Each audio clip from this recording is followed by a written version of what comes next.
A Héctor Casiano Gómez lo vi por primera vez una tarde de octubre de 1972, cuando se presentó en el gimnasio de don Isidro Cabrillón. Gómez llegaba de San Juan, era pupilo de Antonio Flores, y venía precedido de un espectacular triunfo sobre Ramón Cazote Álvarez por la vía rápida. Yo solo sabía de él que era un estilista, que caminaba muy bien el ring y que le llamaban el terremoto de Caucete. Luego supe que le llamaban así, no tanto por los efectos que conseguía sobre sus rivales, sino más bien por la alarmante facilidad con que se le agrietaba el cutis y por un notorio temblor que lo estremecía cuando pisaba los cuadriláteros. Me acuerdo que ese día yo había ido a reportear a Malvares. Héctor Casiano Gómez me pareció un muchacho introvertido, hasta el mutismo total, tímido, incluso huidizo. No me sorprendió esto, ya que he vivido entre boxeadores y sé que las características que detecté en Gómez son moneda corriente entre los púgiles, más aún entre aquellos que se encuentran de pronto en una ciudad monstruosa como Buenos Aires. Me sorprendió, eso sí, la pureza de sus rasgos. No tenía facciones de boxeador. No, era algo ahindiado, medio tape, pero su nariz era fina. Los pómulos marcados no denotaban signos de castigo. Días después lo encontré de nuevo en el gimnasio y pude entablar conversación. Gómez estaba entrenando duro porque debía enfrentarse con el recio pegador pampeano, Eleuterio Piñón Almada, que venía de darle un susto al mismísimo Pipino Cuevas. En efecto, peleando contra él en el Palmero Stadium de Panamá, Almada había tenido una conmoción cerebral de tal calibre que los médicos pensaron que se moría. El mismo Pipino acudió a verlo durante la primera semana de internación para verificar si reaccionaba. Para Gómez esa era la primera prueba de fuego en la capital y por lo tanto estaba dando con todo en el gimnasio. Se estaba matando para rendir al máximo en su debut en el Luna. Lo catalogué como un muchacho provinciano de físico trabajado, veloz de pierna, certero para sacar el gancho de izquierda y algún descuidado. La verdad que era un poco descuidado en defensa. 2 veces lo vi ir al suelo durante su entrenamiento contra un sparring que se lo tomó demasiado en serio y la otra, que me pareció más grave, en un round de sombra.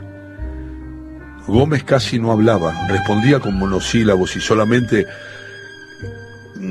sé que le interesara, no sé, que se le interesara el tema del boxeo, no mucho. Hilvanaba frases más o menos armadas, pero no era tonto, todo lo contrario, era lúcido y agudo. Solo conocí otro púgil tan tímido como Héctor Casiano Gómez, el recordado Ludovico Silvano Cuchafiola, el bien denominado Caniche de Belgrano R. Las conferencias de prensa con el inolvidable Cuchafiola eran imposibles, ya que irremediablemente dejaba que hablase su manager o bien se ocultaba debajo de la mesa. Hubo peleas en las que debió ser subido al ring entre 4 porque se empecinaba en refugiarse bajo el cuadrilátero. Gómez no llegaba a eso, pero sus palabras salían de repente tras considerables lapsos de silencio, a borbotones, como explosiones pequeñas. Eso lo hacía parecer algo salvaje o agresivo, pero tengo la obligación de dejar sentado que era tan solo un muchacho humilde, con un enorme temor ante la notoriedad que lo acechaba. Tampoco colaboraba a su facilidad de palabra el hecho de llevar a toda hora puesto el protector bucal. Iba por la vida con el protector. Era pupilo de Antonio Flores y ya sabemos que Antonio lo instigaba día y noche para que se mantuviese atento, conocedor de la cierta dispersión mental que siempre campeaba en su pupilo. De cualquier forma, en el gimnasio Gómez se veía fuerte y decidido. Sin ser un gran pegador, metía justo, era un buen tiempista y se cuidaba casi hasta la obsesión. Cuando gané su confianza le pregunté la causa de ese temblor que solía atacarle cuando subía al ring y que en parte le había traído aparejado el mote de terremoto. Me dijo que era por el frío, se reconocía muy friolento y la federación le había negado el permiso para combatir en camiseta de frisa. Era una explicación difícil de entender por el público, me contaba su hermano, Catriel, que atribuía aquel temblor a un miedo irrefrenable y le gritaba toda sarta de barbaridades. Héctor Casiano se había negado, no obstante, a combatir con algodón en los oídos, pues temía no escuchar el conteo del árbitro y levantarse antes de los 10 segundos. Me sonó sincero y creo recordar que aposté por él en su pelea contra Piñón Almada. No vi la pelea. Tuve que viajar a los Estados Unidos para ver a Foreman y a la vuelta me enteré que Gómez había perdido por escándalo. Al segundo zurdazo que le había metido Almada, el crédito sanjuanino había doblado las rodillas yendo a la lona por toda la cuenta. Me contaron también que eso había sido en el primer round y que la gente casi quema el estadio. Fui a verlo al pibe y lo encontré, como siempre, en el gimnasio. Cuando terminó su entrenamiento en un bar cercano me contó. Me dijo: las mujeres siempre traen problemas, señor Blanco. El tema era, por supuesto, complejo, y nos quedamos 2 horas más en esa misma mesa del bar, lapso en que Gómez no volvió a abrir la boca. Pero haciendo memoria recordé que en efecto, antes de la pelea con Almada, el pupilo de Antonio Flores se había mostrado con escasa concentración, erraba muchos golpes cuando hacía bolsa y 3 veces había estado a punto de estrangularse saltando la soga. Sin duda, un problema afectivo lo perturbaba. Un mes después de aquella charla el terremoto de Caucete volvió al ring y batió por puntos a Pedro Daniel Alfredo Rafael Mutantia en una pelea pactada a 12 vueltas. Mutantia era un mediano combativo y fuerte que confiaba toda su fortuna a un arma poderosa, su particular halitosis, su mal aliento, que invariablemente despoblaba las primeras filas del ringside. De nada le valió esto con Gómez, que lo vapuleó sin piedad durante toda la pelea. Don Efraín Patiño, apoderado de Mutantia, me confió luego que no se decidió a arrojar la toalla, ya que era una toalla que su pupilo había robado del hotel donde concentraban y hubiese quedado en descubierto. Su paternal devoción por salvaguardar la imagen de su apoderado lo llevó a la paradoja de soportar el agravio de la tribuna que lo trató de asesino. Pequeños secretos del box a los que solo tenemos acceso aquellos que estamos en el métier del recio deporte de los puños. La gente comenzó a recobrar la confianza en Héctor Casiano Gómez, y cuando en marzo de 1974 mandó a la lona al guatemalteco Silvio Piristilo Cangrejo Gómez Lacerna, la prensa comenzó a pedir a gritos la revancha con Almada, y la revancha se anunció con bombos y platillos para el sábado 14 de abril en el Cuadrilátero del Luna. El anuncio se hizo en una conferencia de prensa y Eleuterio Almada acudió a ella disfrazado de oso Carolina, en un grotesco intento de convertir aquello en un show tipo Cassius Clay. Por fortuna Gómez no se prestó a ello, no solo porque tenía una conmovedora dignidad provinciana, sino además porque el traje de dama antigua le hacía un feo chingue en la cintura. De cualquier modo, la etapa previa a la pelea transcurrió en un ambiente de declaraciones rimbombantes, casi siempre de parte de Almada, pronósticos descabellados del periodismo y apuestas que iban increyendo. Por supuesto, todo eso termina a la hora de la verdad. En los momentos previos a la pelea, fue allí, cuando faltaban 15 minutos para subir al ring, que fui a saludar a Gómez. Lo encontré sorpresivamente solo en su camarín, sentado en una camilla con la bata sobre los hombros. Este es un compromiso muy duro para mí, me confió. Debo borrar la mala impresión que dejé en la pelea anterior. Aún no me explico, le dije, cómo Almada pudo ganarte. No tiene potencia en ninguno de los puños. Almada era famoso por la tibieza de sus golpes y por algo su bata lucía una propaganda de margarina. El apodo Piñón, que podía llamar engaño, lo traía de su pasado como ciclista. Almada no me ganó, Blanco, me dijo Gómez. No me ganó Almada, Blanco. Me ocurrió algo difícil de explicar. Recuerdo que se quedó en silencio. Yo temí que fuera el comienzo de uno de sus largos mutismos, pero no. Tras una breve pausa continuó. Yo había conocido una mujer y creo que me enamoré de ella. En esta parte se puso colorado con el habitual pudor del hombre de la pelea, que debe hablar de cosas del corazón. Una mujer buena, comprensiva, que me quería por lo que yo valgo y no porque yo fuera un tipo famoso. Al fin una mujer de verdad y no una de esas locas que me andan rondando. Hacía mucho que la conocía cuando peleó por primera vez con Almada, 3 horas. Cuando tomé el ómnibus ese día para venir al Luna, ella se sentó al lado mío, comenzamos a charlar, intimamos.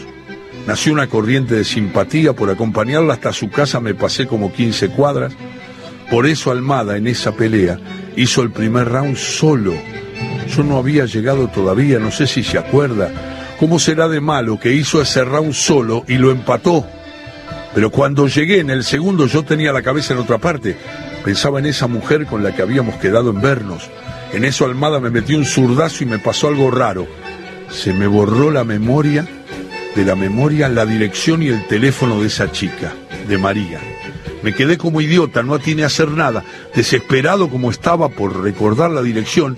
Allí fue que Almada me entró con otro zurdazo y me noqueó. Yo miraba el terremoto de Caucete con real sorpresa.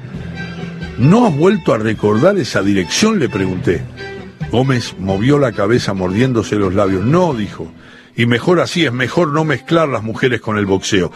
Pero estaba lastimado, lo vi decaído cuando vinieron a avisarle que debía subir al ring.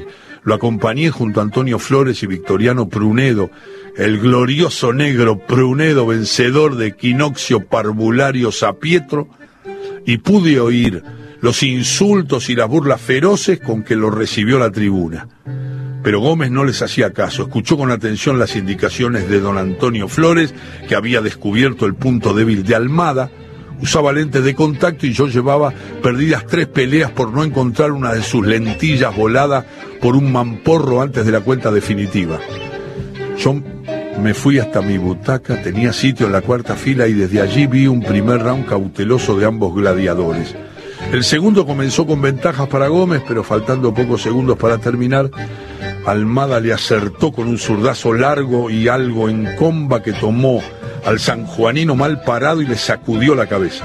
El público rugía cuando terminó el round y Gómez volvió a su rincón tambaleante, pero lo que más enardeció a la multitud fue que el terremoto de Caucete no se sentó en su banquito. Ante la mirada asombrada de todos, cruzó las cuerdas, bajó del ring, se encaminó resueltamente hasta mí, pidiendo permiso entre las filas. Cuando estuvo a mi lado me dijo: Blanco, el golpe que me dio Almada me hizo recordar algo. El ómnibus en que conocí a María era el 71. Ahora lo recuerdo. A pesar de que me lo dijo al oído, noté que estaba eufórico.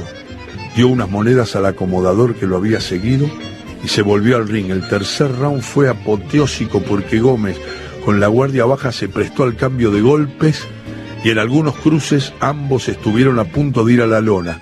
Todos pensaban que Gómez estaba buscando su reivindicación, la gloria de conquistar nuevamente su fama de guapo, pero solo yo sabía la verdadera razón de su ofrenda. Sobre el final de los 3 minutos, en la más pura escuela de Nicolino Loche, Gómez adelantó su mentón desnudo hacia Almada. El hook fulminio de este le hizo volar el protector bucal y el gong salvó al sanjuanino del fuera de combate. De nuevo bajó de su rincón y zigzagueando llegó hasta mi butaca. Bajamos en Paseo Colón y Alem, me dijo algo balbuceante. Paseo Colón y Alem. En el próximo round, quizá una buena trompada en la sien me haga recordar de la dirección exacta. Quise recomendarle que se cuidase, pero ya volví hacia el ring. Recogí unas monedas que le tiraba el público para darle al acomodador que había vuelto a acompañarlo y se lanzó a la hecatombe del cuarto asalto. Juro que nunca había algo similar.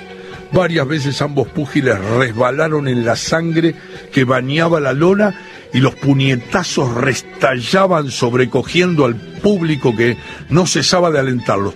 Casi sobre el final Gómez bajó su puño derecho y por allí entró un directo potentísimo que le hizo crujir la mandíbula. Lo vi sonreír. Muchos pensaron que era una reacción refleja, subestimando un impacto que le había dolido. Yo sabía que era porque había recordado algo nuevo. Llegó al rincón gateando y bajó del ring. Los aplausos caían como catarata de los 4 costados del estadio y ya Gómez, con esa guapesa suicida, había recuperado el respeto y la admiración del público. Pero cuando se acercó a mí, me espanté ante la visión de su cara maltrecha. Casi no tenía nariz. Respiraba por el orificio que el tabique nasal había perforado en la carne. Ella vive en la calle Venezuela, me dijo gozoso tocando mi pecho. con la punta del guante y rociándome con sangre. Volvió hacia la lucha pidiendo permiso a los pacientes espectadores que se hallaban sentados a mi lado y que debían encogerse en sus asientos cada vez que Gómez venía. Por poco también tuvo que pelearse el sanjuanino con el acomodador que le reclamaba monedas que Gómez ya no tenía. Yo sabía que aquel sería el último round. El terremoto de Caucete salió hacia adelante como una tromba y se trenzó con Almada en un intercambio de golpes fragoroso, perverso, espectacular. De repente Gómez se detuvo en el medio del cuadrilátero, abrió ambos brazos, ofertando la mandíbula a su rival, parecía un torero, de rodillas sobre la arena, poniendo el pecho ante la ciega furia del estadio. Se hizo un instante de silencio aterrador, roto luego por el estampido del puño izquierdo de Almada, reventando contra el ojo derecho de Gómez. Cayó como si le hubiesen pegado un tiro en la cabeza. Media hora después pude llegar hasta su camarín. Gómez recién reaccionaba y su vista estaba recuperando firmeza. Apenas me vio llegar, vino hacia mí, me tomó del hombro y acercó esa máscara de horror que era su cara a mi rostro.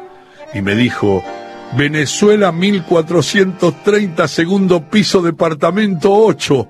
Yo esbocé una sonrisa sin saber qué decir. Vamos, me dijo. Se puso unos pantalones largos sobre los de combate y me arrastró a la calle. No sé cómo podía, tras esa orgía de sangre, trotar como lo hizo. Llegamos a la dirección buscada, Venezuela 1430, y Gómez me pidió que yo llamase al portero eléctrico. Él estaba muy nervioso. Era segundo piso, departamento 8. Y además los guantes le impedían manipular con comodidad. Alguien nos abrió la puerta de abajo y subimos por el ascensor. Gómez se empeñaba en alisarse la bata y acomodarse el pelo.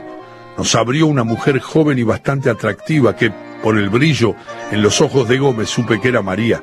Miró a Gómez con extrañeza. «Soy Héctor Casiano», dijo este turbado. «Perdone», contestó la mujer molesta, «pero no lo conozco». «Nos conocimos en el ómnibus», explicó el sanjuanino. «Hace un tiempo, ¿no me recuerda?». La mujer miró el rostro de Gómez con detención, recorrió la geografía modificada en busca de unos rasgos que ya no eran los mismos. Había que admitir que la atracción varonil de aquella nariz fina y la armoniosa curva de las orejas ya no existían. Y la mujer dijo: «No lo conozco», y cerró la puerta. Nos miramos un momento con Gómez. Yo hice ademán de tocar el timbre nuevamente, pero él me detuvo el brazo. Bajamos de nuevo por el ascensor y me dijo: «Hágame un favor, sáqueme los guantes». No sin esfuerzo le quité esos guantes de 15 onzas. Después él, sin mi ayuda, se sacó las vendas.